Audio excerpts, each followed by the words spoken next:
Assalamualaikum warahmatullahi wabarakatuh. Perkenalkan, nama saya Safira Luciana, NIM 2018 53052.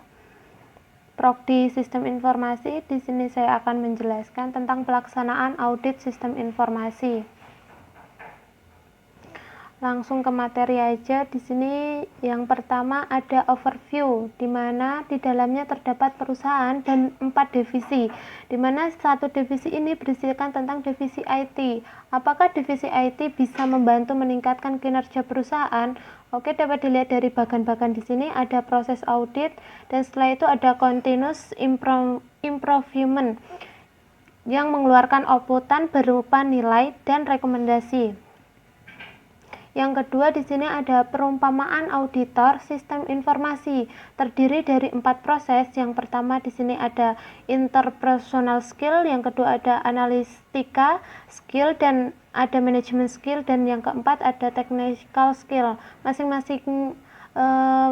Masing-masingnya ada penjelasannya tersendiri, dapat dilihat dari gambar. Di sini yang materi berikutnya, di sini ada metodologi audit teknologi informasi, terdiri dari 5.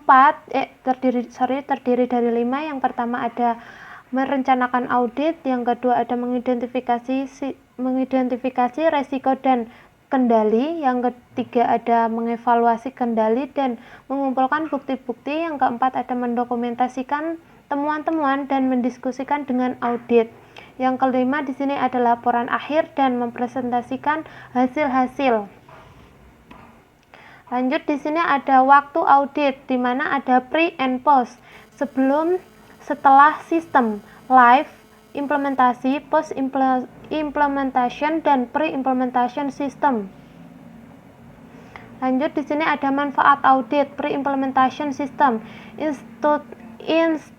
Institusi dapat mengetahui apakah sistem yang telah dibuat sesuai dengan kebutuhan ataupun memenuhi persyaratan. Yang kedua, ada mengetahui apakah pemakaian telah siap menggunakan sistem tersebut, dan yang ketiga di sini ada mengetahui apakah outcome atau sesuai dengan harapan manajemen.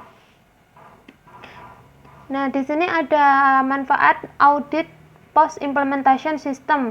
Di sini terdapat 4 bagian, di mana yang pertama ada institut mendapatkan masukan atas resiko-resiko, yang kedua ada masukan tersebut dimasukkan dalam agenda perumpamaan sistem, yang ketiga ada bahan atau perencanaan strategis dan rancangan anggaran di masa datang, yang keempat ada memberikan rationalable assurance bahwa sistem informasi telah sesuai dengan kebijakan atau prosedur yang telah ditetapkan. Yang kelima, membantu memastikan bahwa jejak pemeriksaan audit trail telah diaktifkan dan dapat digunakan oleh manajemen audit maupun pihak lainnya yang berwenang untuk melakukan pemeriksaan. Dan yang terakhir di sini ada membantu dalam penilaian apakah initial proposal value telah terrealisasi dan saran telah ditindaklanjuti. Nah, di sini ada contoh audit sistem informasi berdasarkan waktu audit. Apa aja contohnya? Kita bisa lihat di sini. Di sini ada contoh audit pre-implementasi terbagi menjadi 5. Yang pertama ada audit rancangan sistem, yang kedua ada rancangan database, ada rancangan interface, dan ada rancangan jaringan, dan yang terakhir ada rancangan sekuritas sistem. Nah, di sini akan dijelaskan masing-masing dari rancangan-rancangan tadi. Yang pertama di sini ada rancangan sistem. Apa sih rancangan sistem itu? Rancangan sistem audit ini dilakukan untuk melihat apakah rancangan sistem yang dibuat telah sesuai atau seperti yang diharapkan. Apa aja di sini ada, apakah model yang digunakan sesuai dengan formatnya, apakah rancangan dapat menimbulkan ambigu, apakah rancangan memunculkan tidak sesuai fungsinya, apakah setiap proses dilakukan oleh aktor yang sesuai. Di sini ada konteks diagram siswa, di mana di sini ada siswa, ada guru, dan ada wali kelas, bagian akademis, dan kepala sekolah. Dan masing-masingnya mempunyai tugas dan tanggung jawab masing-masing, dapat dilihat dari gambar. Lanjut, di sini ada use case-nya juga. Nah, di sini ada 3 aktor. Yang pertama ada admin, guru, dan siswa. Dan di sini ada penjelasan-penjelasannya di dalamnya. Bisa dilihat dan dipahami di dalam gambarnya ini. Ada include-nya juga, ada extend-nya juga. Jadi mudah untuk dipahami. Dan di sini ada audit rancangan database. Audit ini dilakukan pada rancangan database meliputi rancangan ERD, apakah sudah benar struktur tabel yang digunakan, apakah optimal atau berlebihan atau kurang, relasi tabel yang dilakukan apakah normal atau tidak, jenis database yang akan digunakan untuk sistem. Nah, di sini ada contoh audit database, tabel sebelum diaudit dan tabel setelah diaudit. Jadi di sini ada 2 bagan di mana perbedaannya dari tabel yang belum dan sudah diaudit bisa dilihat dari sini. Oke, lanjut. Di sini ada audit rancangan interface. Audit ini dilakukan pada semua interface yang digunakan dalam sistem baik from maupun report. Standar umum pembuatan form dan report meliputi meaningful titles, judul form atau report harus penuh arti dan mewakili objek di dalamnya. Meaningful information, informasi harus penuh arti, dan ada balance layout, keseimbangan. Di sini juga ada audit arsitektur jaringan. Apa sih itu? Audit ini dilakukan untuk melihat arsitektur jaringan yang digunakan pada sistem, apakah sudah sesuai, apakah membuat efektif proses sistemnya, apakah efisien biaya investasinya, dan apakah support untuk pengembangan ke depannya. Nah, di sini juga ada contoh arsitektur jaringan. Di sini ada home 1, home 2 dan dihubungkan dengan cloud computing, dan ada router juga, ada switch juga, ada PC-PC yang berhubungan satu sama lain. Jadi semua ini saling berhubungan satu sama lain, dihubungkan dengan switch satu ke switch lainnya, switch dihubungkan ke router, router dihubungkan ke firewall, dan firewall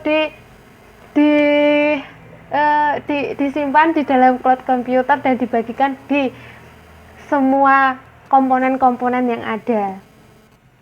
Oke, lanjut di audit rancangan sekuritas sistem. Audit ini dilakukan untuk melihat rancangan keamanan yang digunakan dalam sistem.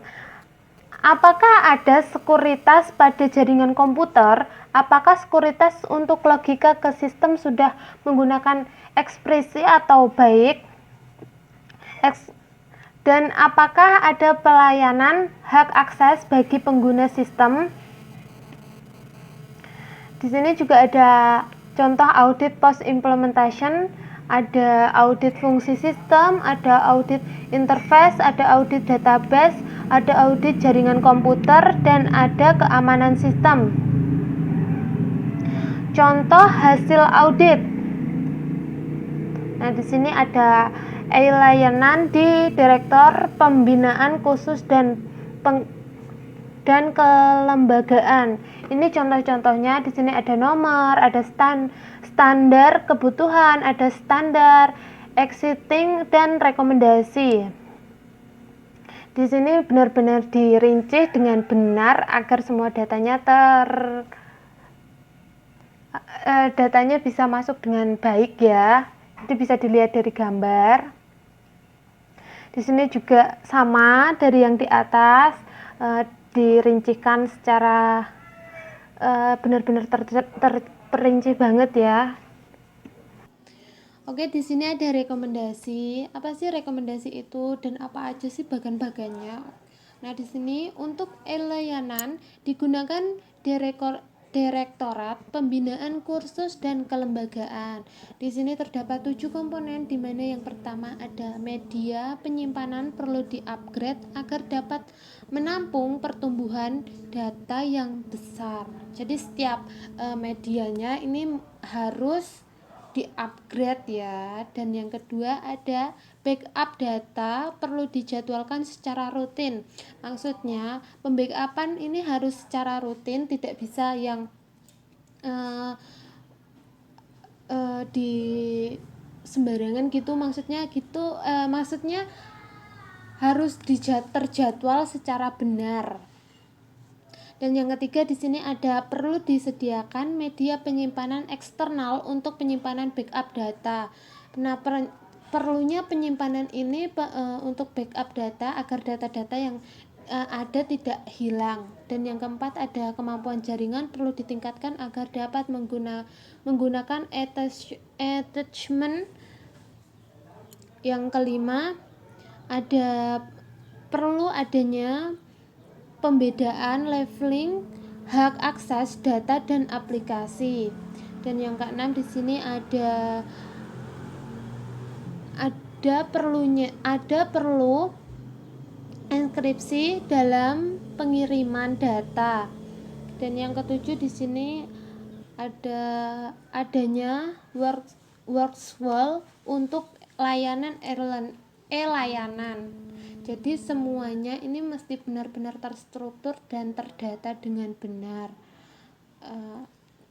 Oke, mungkin itu saja yang dapat saya jelaskan. Kurang dan lebihnya saya mohon maaf. Assalamualaikum warahmatullahi wabarakatuh.